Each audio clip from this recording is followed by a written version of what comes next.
자, 그럼에도 불구하고 이제 수급 쪽으로 그래도 좀 매수세가 들어온 종목들에 대해서 하나씩 뭐 좀 특징주가 있는지 한번 점검을 좀 해본다면, 삼성전자를 최근에 며칠 좀 팔다가 어제 같은 경우는 삼성전자를 다시 좀 사들이는 모습이었습니다. 640억 정도.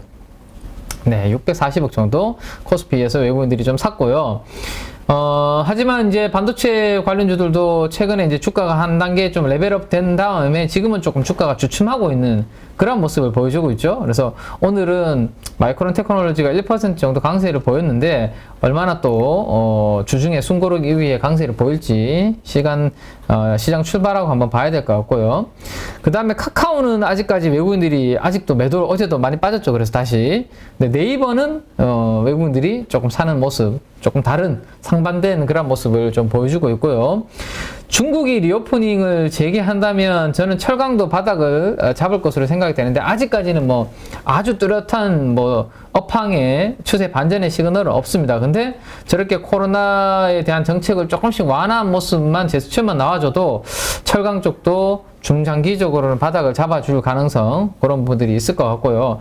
그 다음 특히나 어제 우리 시간에서 우크라이나 재건 관련된 기업들, 특히나 건설 중장비 관련된 기업들 주가 많이 올랐거든요. 그러면 이제 그 우크라이나 재건 관련해서도 충분히 비철이라든지 철에 대한 수요는 들어갈 수밖에 없고, 지금 유럽 쪽이 전력난 때문에 철강이라든지 비철 관련된 공장들 원활하게 못 돌린다고 말씀드렸잖아요. 그죠? 네. 거기에 따른 수요도 우리나라에서 약간이 좀 될 수 있을지, 이런 부분들도 한번 앞으로 좀 지켜봐야 될 부분이 아닌가 생각이 되네요. 자, 그 부분 정도가 하나 있고, 어제 외국인들이 셀트리온을 좀 샀는데, 우리 장 끝나고였나요? 어제 장중이었나? 제가 정확하게 기억은 안 나는데, 어쨌든 삼성 바이오로직스가 오래간만에 대규모 공급 계약 체결 소식이 4천억대 기존 매출액 대비해서 꽤 큰 규모가 나왔거든요. 그런 부분들이 오늘 또 그래도 좀 기대감으로 좀 받쳐줄지 한번 체크해 볼 부분이고, 외국인들은 어제 삼성 바이오로직스는 안 샀고 셀트리온을 어제 100억 정도 산 그런 모습 정도가 있었습니다. 그 정도 한번 보시고, 나머지는 뭐 100억 미만은 규모가 작으니까요, 패스하고 넘어가 보고요. 자, 그나마 제가 이제 여러분들께, 우리 가족 여러분들께 말씀드리는 게 2차 전지가 조금 버티는 거 같고, 2차 전지 내에서도 포스코 케미칼이 신고가를 경신하면서 대장주 역할을 좀 당분간은 할 것 같다라는 말씀을 드렸는데, 어제 이제 바이든 대통령이 이러한 이야기들을 또 하셨어요. 미국에서 배터리 원료를 생산 확충하는데 4조 원을 투입을 해서 탈중국의 속도를 좀 내겠다라는 이야기를 했습니다. 왜냐하면 이 배터리 공급망에서 중국이 차지하고 있는 비중이 너무 크다 보니까 결국에는 핵심 광물이라든지 이러한 부분들을 안정적으로 확보를 해야 탈중국이 가능하기 때문에 여기에 4조 원의 투자를 좀 해야 된다라는 이야기들을 했습니다. 그래서 그런 부분들이 리튬이라든지 흑연, 뭐 니켈과 같은 전기차 배터리 원료 개발 생산에 투입된다라는 이야기가 좀 있죠. 그래서 리튬과 관련된 부분들 중에서 관련주는 저는 이제 사실 우리나라에 수산화 리튬, 탄산 리튬 뭐 이런 관련주들이 있는데, 최근에 시장에서 뭐 좀 이슈가 있고 관심이 있는 쪽은 WI라는 종목인데, 이거 좀 작은 종목이긴 한데, 어제 이제 공시가 나온 게 액면 병합한다는 뉴스가 나왔어요. 그러니까 100원을 500원으로 병합한다라는 이야기가 나왔거든요. 그래서 이러면 이제 어떤 이슈가 있냐면, 요즘처럼 시장이 안 좋을 때 발행 주식수가 예를 들어서 100주라면 이 액면을 병합하면 주식수를 조금 줄이는 효과가 있죠. 그래서 유통 주식수를 관리하는 그런 부분이 있기 때문에 주가에는 저는 우호적으로 생각이 됩니다. 그래서 이 회사가 리튬과 관련된 사업을 지금 진행하고 있기 때문에 사명도 리튬으로 변경을 할 것으로 지금 진행을 하고 있거든요. 그래서 그런 부분들이 정도가 있고, 흑연은 제가 말씀드렸던 것은 결국 포스코 케미칼이 옛날부터 흑연과 관련해서 흑연 가지고 음극재 사업을 계속 해왔던 기업이기 때문에 이런 부분들의 수혜가 된다라고 보시면 될 것 같아요. 그래서 어제 바이든 대통령이 결국에는 발표한 부분은 이 두 가지가, 제가 지난번에도 계속 이 그림을 보여드리면서 말씀을 드렸죠. 중국이 앞으로 미국한테 조금 마음이 상해서, 그래? 너희들이 그렇게 나온다는 거지. 그러면 내가 너희들이 하고 있는 그런 부분들에 대해서 못하도록 무기화를 해버릴 거야. 라는 게 결국엔 정제 사업과 그 다음에 광물 쪽에서는 흑연이다라고 말씀을 드렸습니다. 그죠? 이런 것들에 대해서 자금을 투입해서 하겠다라는 이야기를 어제 했죠. 그래서 여기에서 가장 수혜를 볼 수 있는 기업 중에 하나가 결국에는 포스코 케미칼이고, 제가 2주 전에 이제 주간 찐시황에서 이 그림을 보여드리면서 이 리튬과 관련해서도 지금 포스코 그룹에서 염호도 막 사들이고 지금 하고 있잖아요. 염호는 이제 자연적으로 이게 건조시켜서 여기에서 만들어내는 그런 부분들을 하는 건데, 여기에서 양극재 쪽으로 최종적으로 소재를 납품하는 그런 부분도 하고 있고, 광산도 지금 사들이고 있죠. 그다음 흑연 쪽도 지금 계속해서 투자를 하고 있습니다. 그래서 이런 부분들이 천연 흑연, 인조 흑연, 실리콘 음극재 이쪽으로 계속 포스코 케미칼이 확장될 수 있는 이런 부분들이 있기 때문에 관심이 있고요. 또 하나는 이제 어제도 말씀드렸던 이제 양극재 쪽도 포스코 케미칼이 GM 그 다음에 포드 쪽으로 이렇게 물량을 받는다라는 이야기가 계속 나오고 있는데, 아직도 추가적으로 더 수주를 받을 곳이 남아있다라는 부분도 있습니다. 그래서 어제 보시면 다른 2차전지 관련주들은 어제는 좀 조정을 대부분 받았거든요. 네. 근데 포스코 케미칼만 어제 그래도 조정받다가 마지막에 또 양봉으로 좀 올려놓고 끝났는데, 이런 부분들이 전반적으로 포스코 케미칼한테는 우호적으로 좀 작용을 하고 있다라고 보시면 될 것 같아요. 그래서 혹시라도 만약에 어디 쪽으로 추가적으로 공급 계약 이슈가 나오면, 그때 주가가 좀 뜨면 그때가 한번 포스코 케미칼은 좀 차익 실현은 좀, 왜냐면 이제 웬만한 재료들은 단기적으로 좀 반영이 좀 되는 분위기니까 그때는 한번 챙기시는 전략으로 한번 해보시면 어떨까라는 거 말씀을 좀 드리겠습니다. 자, 매도 쪽을 보시면 어제도 LG화학은 좀 팔았네요. 400억 정도 팔았고, 카카오도 계속 아직은 좀 파는 모습이 나왔고, 자, 여기에서 SK하이닉스가 이제 오래간만에 드디어 매일 한 50만 주 전후를. 너무 좋아하는데? 아니. 제가 하이닉스 외국인 매도 나온 거에 대해서 이렇게 좋아하세요? 최근에 이제 하이닉스 쪽으로는 약간의 그 노이즈가 조금씩 나오고 있다라는 말씀을 제가 드렸는데, 어떤 노이즈? 적자 때문에 PBR이 지금보다 더 높아져서 지금이 과연 역사적인 PBR 하단부가 맞냐라는 이슈가 지금 여의도에서 계속 있다라고 말씀드렸고, 그런 내용들을 가지고 애널리스트들이 세미나를 다니고 있다는 이야기를 제가 주 초반에 해드렸거든요. 예. 어제 저 누구죠? 센터장님? 네네. 센터장님 오셨는데, 윤지호 센터장. 네네네. 네, 그 얘기 하더라고요. 만약에 적자가 나서 그러면 진짜 북밸류가 PBR이 달라지는 거니까, 깎아먹는 거니까, 그러면 뭐 76,000원이 그 PBR 1배가 될 수도 있다. 뭐 이런 얘기. 그냥 아직은 좀 가봐야지 하는 거죠. 네, 그래서 하이닉스를 제가 이제 뒤에 이제 데이터를 좀 가져왔으니까 그걸 한번 보면서 그러면 하이닉스 말씀을 좀 드리면, 최근에 이제 외국인들이 이렇게 하면서 바닥에서 약 한 19% 정도 끌어올렸거든요. 대형주가 시가총액 3위 기업이 바닥에서 한 20% 가깝게 올랐으면 이거 적게 오른 거 아니다라고 말씀드렸고, 단기적으로는 좀 쉬어갈 수도 있다. 근데 그런 내용들이 지금 조금씩 여의도에서는 나오고 있다라는 말씀을 이제 드렸고, 보시면 외국인 수급 보시면 요 그림이 보이실지 모르겠는데 살짝 고개를 숙인 거 보이시죠? 요 최근 들어서 그렇게 이렇게 꺾인 적이 없었는데, 어제 처음으로 외국인들이 매도가 나왔고, 기관들도 어제 매도가 나오다 보니까 어제 양매도가 어제 하이닉스가 나오면서 어제 주가가 조금 부진했죠, 상대적으로. 개인들이 어제 그 물량을 좀 받는, 조금 수급적으로는 안 좋은 그런 모습이 좀 나타났습니다. 자, 그런 모습들이 요것 때문에 영향을 지금 받고 있다라고 보시면 될 것 같아요. 노란색은 올해 연간 기준으로 영업이익 전망치고요. 그 다음에 짙은 색은 4분기 예상 영업이익에 대한 그 전망치를 제가 그려서 가져온 거거든요. 지금 보시면 연간 영업이익 전망치도 10조 원 아래로, 왼쪽 기준입니다. 10조 원 아래로 지금 떨어지고 있고, 4분기 영업이익 전망치는 5천억대까지 분기 5천억대면 상당히 많이 지금 하락하고 있는 거죠. 왜냐하면 분기별로 그래도 한 2조 이상, 뭐 3조, 4조씩 수익을 내던 기업이었는데, 이제 4분기에는 5천억 언더로 떨어질 수 있어. 근데 이제 내년도로 그리면 이제 내년도에는 이제 마이너스까지도 1,000억 아니면 거의 마이너스 1,000억 정도 뭐 이렇게 그림이 나오는데, 제가 내년도는 안 그리고 올해 4분기까지만 일단 그래서 가지고 왔습니다. 그래서 이렇게 지금 어쨌든 이익 전망치가 떨어지는 부분들이 어느 정도 주가가 올라오고 난 다음에 약간 차익 실현의 빌미로 좀 제공을 하고 있다. 그렇게 한번 보시면 될 것 같아요. 그래서 요 부분이 요게 이제 언제 이제 멈추는지 그 부분이 좀 중요하겠죠.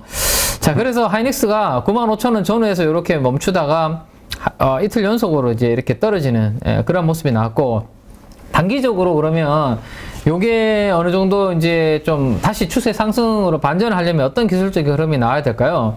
지난번에 제가 1번과 2번의 이제 기술적인 그림, 요 갭을 안 메웠기 때문에, 하이닉스는 주가 좀 더 상승할 가능성이 있다라는 말씀을 드렸고, 저항이 96,800원 정도에 있다라는 말씀까지 드렸었거든요. 선을 이렇게 그어드리고. 그 정도 부근에서 일단은 1차 상승이 지금 마무리가 되었고요. 어제 같은 경우 여기 갭이 하락 갭이 만들어져 버렸습니다. 상승할 때는 상승 갭이 중요한 지지 라인으로 역할을 했는데, 지금 어제는 저항 갭이 만들어졌습니다. 그러면 이제 이 갭을 얼마나 빨리 메우느냐가 하이닉스 추세 반전의 기대치가 다시 살아날 수 있고, 아니면 이 갭을 못 메우고 밑에서 계속 움직인다. 당분간은 그러면 저기 구간이 저항으로서 계속 작용할 가능성이 높은 그러한 흐름으로 일단은 보시는 게 좋겠습니다. 그래서 하이닉스는 이제 바닥에서 지난번에 뭐 괜찮은 그림 이야기를 해드렸는데, 좀 단기적으로는 관망해 볼 필요가 있는 그런 위치에 좀 어중간한 상황에 지금 놓여 있다 라는 거 말씀을 좀 드리겠습니다. 자, 얼마나 이제 저 저항 갭을 빨리 돌파하는지 한번 체크를 해보고요. 이번에 메우지 않았던 지지 갭을 만약에 깨고 내려온다. 그러면 이제 당분간은 좀 재미없는 그러한 그림이 좀 더 이어질 수 있겠죠. 길어질 수. 그 정도까지 한번 업데이트 해드리도록 그렇게 할게요. 그 중에서 제가 그 자료를 조금 더 가지고 온 거 하나만 더 말씀을 드리면, 자, 요 종목인데요. 자, 아스플로라는 종목인데, 어제 이제 사모펀드, 그 다음에 투신, 뭐, 같이 전반적으로 좀 매수가 들어오는 종목이었습니다. 요거 하나 보고 사모펀드 매도 쪽으로 한번 넘어가 보도록 하죠.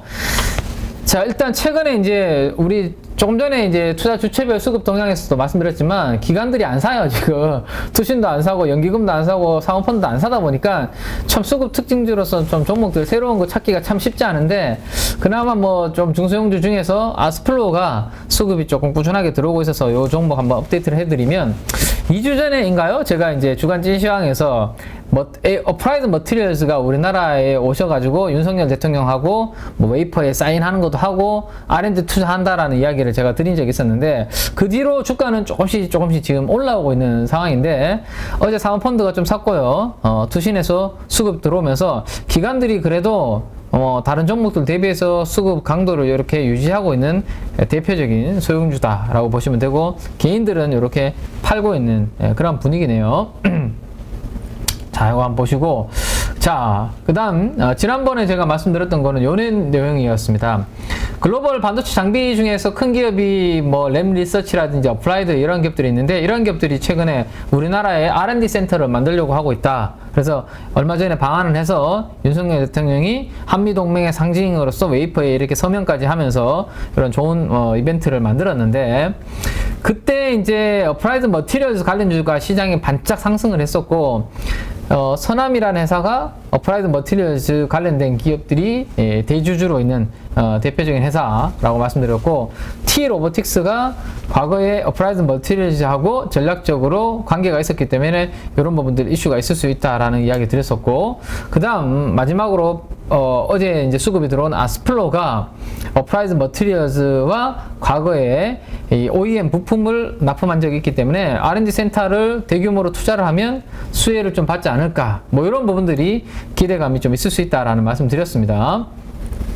지금 보시면 아스플로의 매출액과 영업이익 추이를 보시면 지금 그래도 증이 되는 기업을 우리가 찾아야 된다라는 말씀을 드리고 있잖아요. 그죠? 시장이 이렇게 경기 침체 우려감으로 안 좋고 금리가 올라가면서 시장의 밸류에이션을 높게 주기 어려울 때는 어쨌든 첫째도 둘째도 증이익입니다. 이익이 어쨌든 성장하는 기업, 비용이 늘어나는 것보다 금리가 올라가는 속도보다 회사가 실적이 더 가파르게 늘어나면 그나마 선방할 수 있다라고 말씀드렸는데, 영업이익률도 이 회사는 작년도 기준으로 올라가고요, 매출액과 영업이익이 같이 성장하는 그러한 그림을 시장에서는 예상을 하고 있습니다. 자, 아스플로의 주요 제품을 그림을 한번 보시면 이 회사도 뭔가 밸브, 그죠? 피팅 이런 느낌이 좀 들죠? 이 피팅과 밸브는 주로 근데 어디에 들어가냐? 조금 전에 우리 조선 그다음에 해양 플랜트 쪽 이야기를 드렸는데, 이쪽이 아니라 어플라이드 머티리얼즈 제가 이야기를 드렸잖아요. 이쪽은 주로 반도체 공정에 들어가는 피팅과 밸브 생산하는 업체다. 가스라든지 우리가 반도체에도 특수 가스 이런 부분들이 많이 쓰이는데 가스를 전달하고 이송하는 데 있어서 들어가는 이런 부분들을 사용하고 있다라고 보시면 될 것 같아요. 그래서 메인 장비에 이런 것들이 주로 들어가는데 이쪽으로 부품들을 납품하는 기업이다라고 보시면 됩니다. 근데 최근에 시장에서 관심이 있고 어플라이드 머티리얼즈와 예전에 했던 이유가 삼성과 하이닉스를 거치지 않고 어플라이드 머티리얼즈나 랩리서치를 통해서 직접 납품하는 물량들이 조금씩 증가를 하면서 영업이익률이 지금 10% 중반대까지 이렇게 올라오는, 그래서 기업을 재평가하려고 하는 그러한 기대감이 조금씩 늘어나고 있다라고 보시면 되고, 원래까지는 조금 그 사이즈가 작은 작은 종목들 제품들을 많이 하고 있지만 내년도에는 대구경 사이즈가 조금 더 큰 제품들이 증가하면서 회사 측의 가이던스, 최근에 IR을 했었는데요, 거기에서는 긍정적인 좀 이야기를 해줬다라고 보시면 될 것 같아요. 그래서 어제 같은 상황에서도 수급이 좀 들어왔다라고 대표적인 종목으로 보시면 될 것 같습니다. 그래서 아스플로 같은 종목들이 그나마 뭐 수급 특징주로 제 눈에 그나마 보이는 대표적인 종목이다 라고 볼 수 있을 것 같네요. 자, 이 정도 한번 보시고 사모펀드 매도한 쪽을 한번 보여드리면 압도적인데. 네, 이 종목은 최근에 이렇게 하나씩 툭툭 튀어나오는 종목은 신규 상장 종목이라고 신규 보시면 상장? 네, 이름이 조금 좀 낯서시죠? 핀텔. 어제 신규 상장하는 종목이 어제 나오면서 매도 어제 한 방에 많이 나왔다라고 보시면 될 것 같습니다. 자, 최근에 우리가 공부한 대표적인 종목 중에서 주가가 그나마 시장 대비해서 많이 올랐던 종목이 아바코, 누구코? 아바코. 아빠코. 네, 아바코. 네, 아바코라는 종목 우리가 공부를 했었고, 그나마 최근에 이 박스권 돌파해서 우상향하는 그림을 보였는데, 어제 기관들이 특히 사모펀드가 차익 실현이 오래간만에 좀 나왔습니다. 그래서 어제 주가가 조금 4% 정도 조정을 좀 받았어요. 그래서 사모펀드가 아바코를 차익 실현을 좀 하면서 주가가 좀 흔들렸다 정도 보시면 되고요. 그 다음 아프리카 TV 뭐 이런 종목들도 최근에 주가가 바닥에서 조금씩 좀 올라왔는데 어제 0.2% 시총에 차익 실현이 좀 나왔다라고 보시면 되고, 두산 테스라는 뭐 별로 움직인 것도 없는데 속상하네요, 그죠? 두산 테스라는 볼까요? 네. 이게 뭐 바닥에서 뭐 사실 올라온 게 거의 보이지도 않는데 살짝 올라왔었죠. 살짝 올라오고 한 일주일 정도 행보하는 것 같았더니만 오늘 어제는 또 사모펀드에서 차익 매도가 나오면서 주가가 또 이틀 연속 음봉을 만들어내는 그런 모습들이 좀 안타까운 모습이 나타났습니다. 네. 그래서 그 정도를 한번 보시면 되고, 나머지는 어제 사모펀드가 400억 넘게 팔았잖아요, 그죠? 400억 넘게 시장에서 이제 수급이 매도가 나왔는데, 역시 펀드에 좀 담길 만한 그런 IT 소부장이 전반적으로 매도가 다 나왔어요. ISC, 월덱스, 돈진 세미캠, 아비코 전자, 그렇죠? 이런 똘똘한 주식들이 전반적으로. 그래서 사모펀드가 매도가 좀 멈추고 일단락이 되어야지만 이러한 IT 소부장들도 좀 바닥을 좀 잡으면서 주가가 좀 견실한 흐름이 나올 수 있지 않을까, 그런 부분. 그리고 나스 미디어에 대해서 차익 실현을 좀 하네요, 그죠? 이런 것들